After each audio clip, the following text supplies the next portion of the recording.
حضرت مولانا سید ابو معاویہ ابو ذر بخاری رحمۃ اللہ علیہ انہوں نے لکھا بھی ہے اس کو، الاحرار کے اپنے رسالے میں انہوں نے لکھا بھی تھا۔ کراچی تشریف لے کے حضرت مفتی محمد شفیع صاحب رحمۃ اللہ علیہ کے پاس، حضرت مولانا محمد تقی عثمانی دامت برکاتہ ان کے والد ماجد،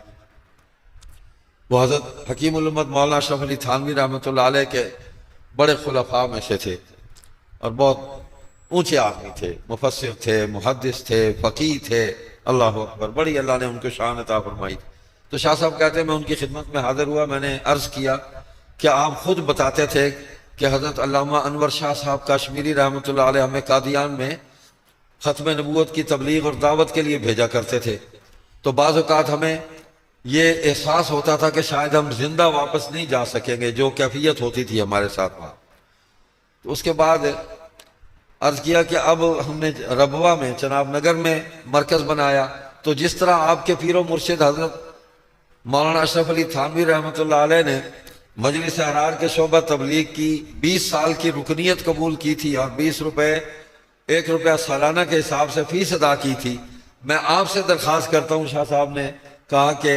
آپ بھی اپنے پیر و مرشد کی اتباع میں اس مرکز کے لیے ہدیہ دیں۔ تو حضرت مفتی صاحب رحمۃ اللہ علیہ نے فرمایا، ایک تو یہ فرمایا کہ اس وقت استطاعت نہیں، آپ اندازہ کریں اتنا بڑا آدمی ہے، لوگ سمجھتے ہوں گے کہ لاکھوں پتی ہے، ان کے پاس نہیں تھا مال، فرمایا استطاعت نہیں ہے، ذاتی مال اتنا نہیں ہے کہ میں خدمت کر سکوں، میں منی آرڈر آپ کو بھجوا دوں گا ملتان۔ اور دوسری بات جو فرمائی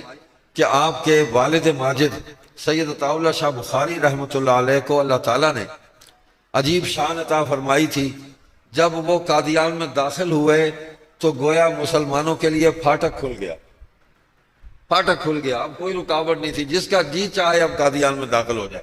تو اس طرح جو کام آپ کے والد ماجد امیر شریعت سید عطا اللہ شاہ بخاری رحمۃ اللہ علیہ سے اللہ تعالیٰ نے لیا، آج اللہ تعالیٰ نے آپ سے دوسرا بڑا کام لے لیا، تو میں آپ کے لیے دعا بھی کرتا ہوں۔ اور اس مرکز بنانے سے پہلے حضرت جانشین امیر شریعت تشریف لے گئے اور ایک خواب سنایا، خواب آتے تھے ان کو، خواب کو حجت بھی نہیں ہے، ہاں مرزا صاحب نے ساری نبوت خوابوں پر ہی کھڑی کی ہے انہوں نے، تو خواب ٹھیک بھی ہو جاتا ہے، خواب غلط بھی ہو جاتا ہے، لیکن ایسا عظیم الشان خواب دیکھا، میں تفصیل میں نہیں جاتا، حضرت مفتی محمد شفیع صاحب نے جب سنا نا تو سر جھکا کے یوں غور و فکر کرنے لگ گئے کافی دیر، پھر سر اٹھایا، کہنے لگے شاہ صاحب یہ خواب آپ کو آیا؟ عرض کیا حضرت مفتی صاحب مجھے ہی آیا۔ فرمایا اللہ تعالیٰ آپ سے کوئی بہت بڑا کام لینے والے، اللہ تعالیٰ آپ سے کوئی بہت بڑا کام لینے والے، اس کی تعبیر مجھے یہی سمجھ آ رہی، وہ یہی بڑا کام تھا۔